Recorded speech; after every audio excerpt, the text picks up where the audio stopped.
अज्ञानतिमिरान्धस्य ज्ञानानञ्जनशलाकया चक्षुरुन्मिलितं येन तस्मै श्रीगुरुवे नमः। आज भगवान की विशेष अनुकंपा से मुझे सरस्वती शिशु मंदिर उमरकोट में आने का सौभाग्य मिला और आप सबको देखकर भी मुझे बहुत प्रसन्नता हुआ, क्योंकि सरस्वती शिशु विद्या मंदिर और सरस्वती शिशु मंदिर जो हमारे भारतवर्ष में प्रायः हर नगर ग्राम में शिक्षा संस्थान है। तो सरस्वती शिशु मंदिर में ज्ञान के साथ साथ आपको संस्कार भी मिलता है। जो संस्कार हम देख रहे हैं, इतना सुंदर आपने संस्कृत में श्लोक उच्चारण किया, सस्वर किया, जैसे कि संकल्प हम कहते हैं, कौन सा संवत्सर है, कौन सा मास है, कौन सा ऋतु है, ये सब का भी आपको ज्ञान है। क्यों है? क्योंकि आप सरस्वती शिशु विद्या मंदिर के स्टूडेंट हैं। यदि आप कॉन्वेंट स्कूल के स्टूडेंट होते, विद्यार्थी होते, तो आपको इन सब बातों का बोध ज्ञान नहीं होता। तो शिक्षा के साथ साथ हमारी जो संस्कृति है, हमारे जो संस्कार है, जो हमारी परंपरा है, उसका ज्ञान हमको सरस्वती शिशु मंदिर में ही प्राप्त हो सकता है। इसलिए भारतवर्ष में हर गांव नगर में सरस्वती शिशु मंदिर का विद्यालय होना चाहिए। तो किसे कहते हैं?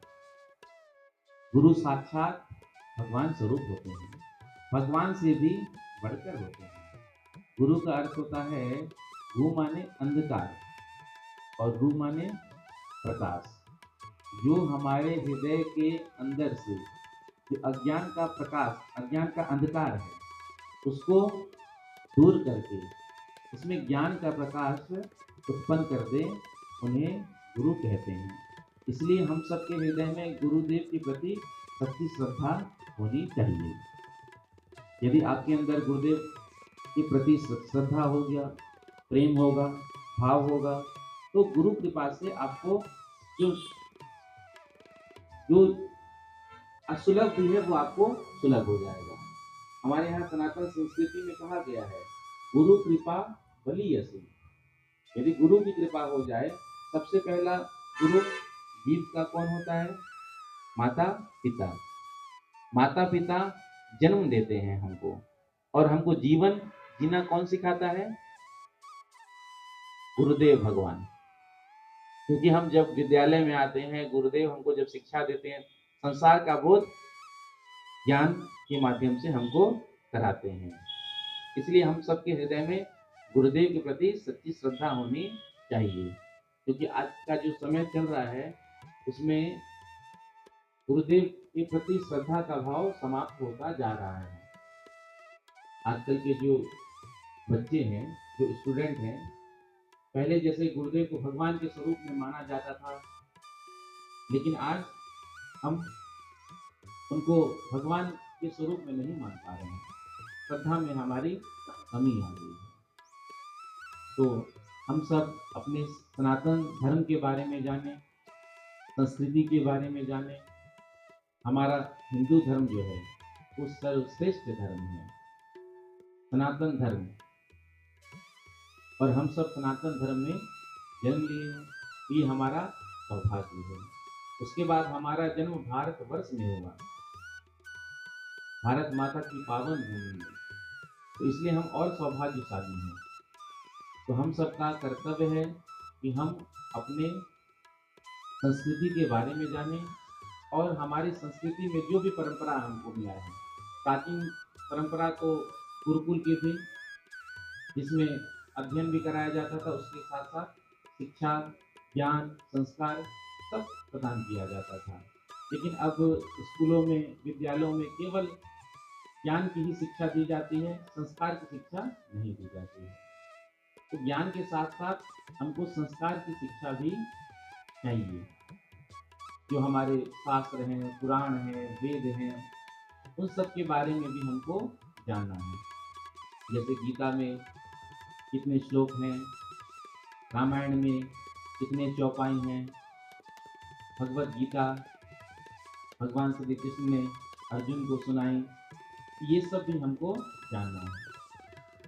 तो पढ़ाई के साथ साथ धर्म की शिक्षा हमको चाहिए, क्योंकि जब तक हमारे अंदर धर्म नहीं होगा तब तक हमारे अंदर विवेक जो सोया हुआ है, विवेक सबके हृदय में रहता है लेकिन वो विवेक सोया होता है। तो वो धर्म ही हमको ज्ञान कराता है कि क्या सही है और क्या गलत है, क्या उचित है क्या अनुचित है। तो हम सब, भारत धर्मपरायण देश है, तो हम सभी धार्मिक बने। और यही मैं आपसे प्रार्थना करूंगा कि जैसा कि आज प्रारंभ में जब हम आए, बड़ा सुंदर आपने श्लोक सुनाया, वो भी स्वस्वर।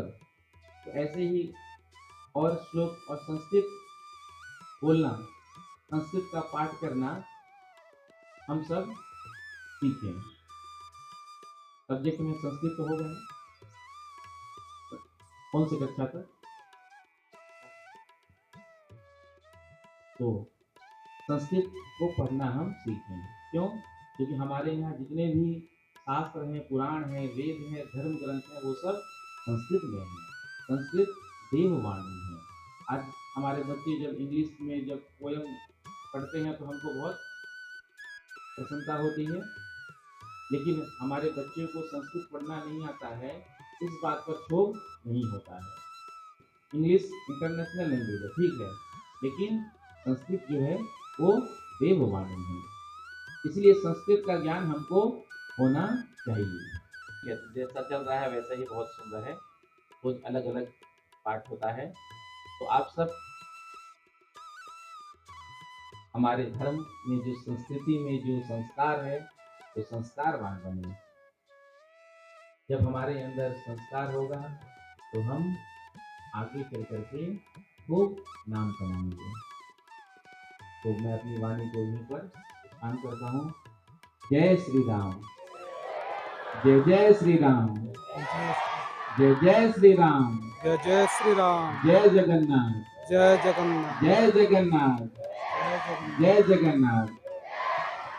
मैं धन्यवाद देता हूँ संजीव सुबुद्धि जी को और हैप्पी भैया और हमारे साथ जितने भी जी समस्त जितने भी मेरे साथ बैठे हुए हैं, मैं उनको भी धन्यवाद देता हूँ।